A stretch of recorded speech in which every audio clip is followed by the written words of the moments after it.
কোনো বিরতি ছাড়াই আবারও বাংলাদেশ ও আফগানিস্তান আজ রাত ৮টা ৩০ মাঠে নামছে।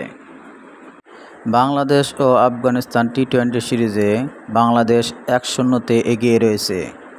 গতকাল বাংলাদেশ আফগানিস্তানের সাথে প্রথম টি-20তে সহজ ম্যাচ কঠিন করে জয় পেয়েছে। গতকাল আফগানিস্তান প্রথমে ব্যাট করতে এসে ২০ ওভারে ১৫১ রান সংগ্রহ করে।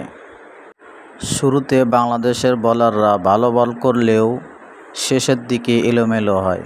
তাসকিন আহমেদের ওভারে মোহাম্মদ নাবি ৩ ছক্কা হাঁকান।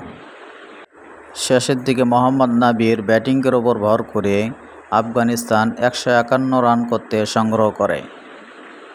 জবাবে বাংলাদেশ ব্যাট করতে এসে তানজিদ হাসান তামিম ও পারভেজ হোসেন ইমন ওপেনিংয়ে দুর্দান্ত ব্যাট করেন।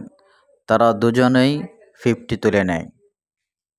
তাদের দুজনের দুর্দান্ত পার্টনারশিপে বাংলাদেশ বিনা উইকেটে ১০৯ রান সংগ্রহ করে। মাঝে ৯ রানে ভুতুড়ে ৬ উইকেট পড়ে যায় বাংলাদেশের।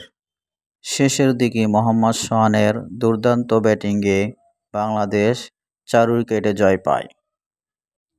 আবারও বাংলাদেশ আজকে মাঠে নামছে।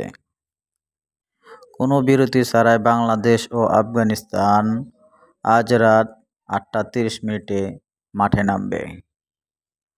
আজ বাংলাদেশ জিতলেই সিরিজ নিশ্চিত হয়ে যাবে।